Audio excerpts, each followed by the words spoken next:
A graça e a paz do Senhor Jesus. Estamos falando nesses dias sobre tirar as travas e bloqueios que nos impedem de crescer e frutificar. Eu falei no domingo passado, logo mais vai aparecer o card aí em cima, sobre dois homens.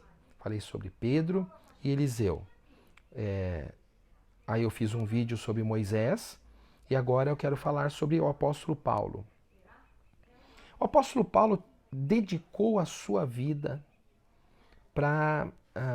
em, em prol de uma causa, em prol do judaísmo.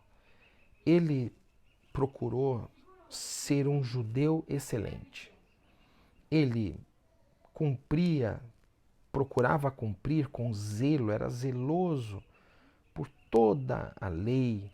Ele procurava cumprir os 10 mandamentos, procurava conhecer os escritos, ele procurava praticar o Talmud, conhecer e praticar o Talmud, ele procurava andar de acordo com os preceitos da religião judaica. E ele viu surgir em seus dias o cristianismo.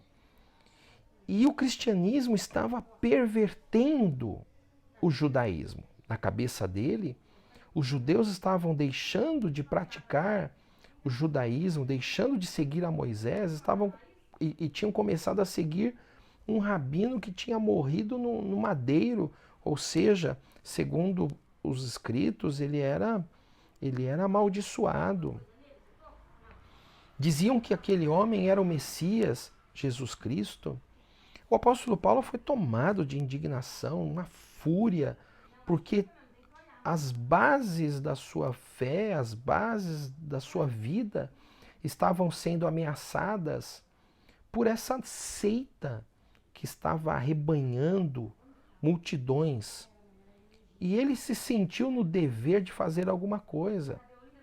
E o livro de Atos dos Apóstolos nos mostra que Paulo então buscou autorização junto às autoridades, junto à liderança dos judeus, ele buscou autorização para perseguir aqueles judeus que tinham passado para essa seita chamada igreja, cristianismo. E ele então ia perseguindo a todo lugar que ele podia, ele ia e buscava os discípulos de Jesus para os matar, os julgar e condenar por heresia e matar por apedrejamento. Era o que a Bíblia dizia, né? Que a lei de Moisés dizia que o herege devia morrer por apedrejamento. E ele empenhou a sua vida em fazer isso. Ele dedicou a sua vida numa causa que ele achava que era certa. Ele dedicou a sua vida numa causa e não importa que era violenta, não importa que ele maltratava, ele matava homens, mulheres, crianças, idosos, ele não tinha. Isso tudo desaparecia, porque na cabeça dele a causa era mais importante e era mais forte. Ele dedicou a vida dele numa causa. Ele não tinha olhos para mais nada. Ele empenhou seus recursos, seus relacionamentos, seu conhecimento, a sua vida numa causa. Só que era uma causa perdida. Era uma causa errada, equivocada. E aí a Bíblia nos conta que ele estava um dia viajando para cumprir, né, seus compromissos para esta causa, perseguir cristãos, e o Senhor Jesus o visitou. E ele não viu o rosto de Jesus, só viu uma grande luz, caiu no chão, ficou cego, não pôde mais ver, deve ter doído, o olho dele deve ter doído. Mas o que mais doeu foi que Jesus falou para ele: você está me perseguindo, você está matando as pessoas. Naquele momento, Paulo percebeu que a causa pela qual ele estava lutando estava prejudicando várias pessoas, estava prejudicando a vida dele e o pior de tudo, ele estava indo contra a própria vontade de Deus. O que Paulo viu? que fez com que ele mudasse completamente a vida. Paulo viu a eternidade. Você sabe, meus irmãos, eu tenho meditado muito nisso. Muitos de nós só conseguimos enxergar o natural, só conseguimos enxergar o normal, aquilo que pode ser explicado, compreendido, traduzido em palavras, traduzido em equações matemáticas. Muitos de nós não conseguimos ir além e enxergar o sobrenatural, enxergar a eternidade. E o meu desejo hoje é que os teus olhos se abram para a eternidade. O que esses homens viram? Eu falei sobre Pedro, eu falei sobre Eliseu, eu falei sobre Moisés, eu falei sobre Paulo agora.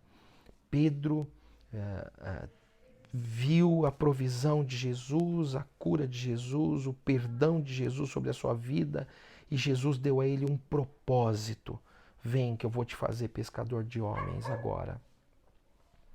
Então Pedro descobriu que o sentido da vida não é dar vazão aos seus prazeres. Salvo engano, parece que foi o Freud que disse que o homem busca por satisfazer suas pulsões sexuais.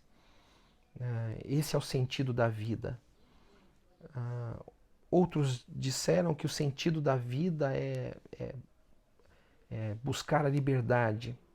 Mas Jesus disse que o sentido da vida é encontrar alguém e servir esta pessoa. É servir o próximo. Pedro viu isso. Pedro enxergou que o sentido da vida dele era servir o próximo. Travas foram tiradas, ele foi liberto. Foi liberto do medo, do egoísmo, foi liberto da insegurança, da culpa e dedicou sua vida a isso. Eliseu estava servindo uma causa que não era dele. Ele estava fazendo aquilo que a rotina mandava ele fazer. Ele estava arando os campos da sua família, dos seus pais. Ele estava fazendo com responsabilidade, mas não tinha sido para aquilo que ele tinha nascido. Ele viu Elias trouxe uma palavra para Eliseu e Eliseu viu o sobrenatural, viu o poder de Deus. Ele foi atraído pelo poder de Deus. Um homem de Deus que tinha trazido para ele um chamado, um propósito. Né? Ele soube naquele momento que ele tinha sido escolhido por um Deus, por alguém maior, para uma causa maior. Então ele decide abrir mão de um propósito que não é dele e se dedica, né? Entrega a sua vida para aquilo que Deus realmente tinha feito. Moisés tinha um senso de justiça social grande, mas tentava fazer as coisas do jeito dele. Um dia ele viu que o Deus justo, o Deus que apareceu para Moisés na sarça, o Deus que usa uma sarça, que é uma árvore tão sem valor, é o Deus que se importa em usar uma sarça, também se importa em libertar escravos. Não é? Deus chama Moisés e Deus santifica o desejo de Moisés. Então Moisés ele é livre da revolta, da ira, e ele pode então libertar o povo de Israel por amor a Deus, não por ódio aos egípcios. Isso é interessante. E agora Paulo. Paulo estava lutando por algo natural, uma religião, mas ele viu a eternidade. Um vislumbre da eternidade. Paulo viu. Ele viu Jesus glorificado.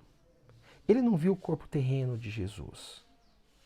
Nós não sabemos se ele teve acesso, se ele conheceu Jesus, viu Jesus pregando quando estava vivo na terra como homem, mas nós sabemos que ele viu Jesus depois da ressurreição, já com a glória. Ele viu uma luz, ouviu a voz de Jesus, ele viu a eternidade. Que os nossos olhos possam se abrir, que você possa compreender, meu irmão, que esta terra, dedicar-se para juntar tesouros nessa terra é um desperdício de potencial. Aplicar a sua vida para buscar satisfação nessa terra, para buscar realização pessoal nesta terra, nesta dimensão, com estas instituições, com estes valores, é perda de tempo, é desperdício de potencial. Você possa enxergar, que hoje o Senhor abra os nossos olhos. Faça essa oração. Senhor, me mostra a eternidade, me mostra aquilo que eu não consigo enxergar. Estes homens, esses 4 homens que eu citei para vocês até agora, eles viram o poder de Deus, eles viram a majestade de Deus, eles viram a eternidade, eles viram o propósito de Deus de uma maneira tão poderosa que eles decidiram largar tudo. Decidiram largar tudo e enfrentaram dificuldades. Da onde vem a motivação? Da onde vem a coragem? Da onde vem a perseverança, a resistência? Da onde que vem a capacidade de entregar a sua vida para morrer por Jesus, como Paulo se propôs, se dispôs? Da onde vem a disposição de abandonar o negócio familiar e passar a viver inteiramente para profetizar, como Eliseu fez? De onde vem? Que tipo de experiência fez com que esses homens largassem tudo e se dedicassem a servir a Deus? Eles viram aspectos do reino de Deus que destravaram o que eles viram, as experiências que eles tiveram, os libertou de medo, os libertou de covardia, ajustou a sua identidade, deu a eles um sentido na vida, deu a eles uma causa para viver e o motivo para morrer. Que hoje o Senhor possa nos dar experiências poderosas, que nós vejamos, que os nossos olhos se abram, que nós possamos enxergar, especificamente hoje, enxergar a eternidade. Meu irmão, não espere Cristo apenas para esta vida. Saiba que existe a eternidade. Junte tesouros para a eternidade. Que o Senhor possa abrir os nossos olhos, em nome de Jesus. Deus te abençoe.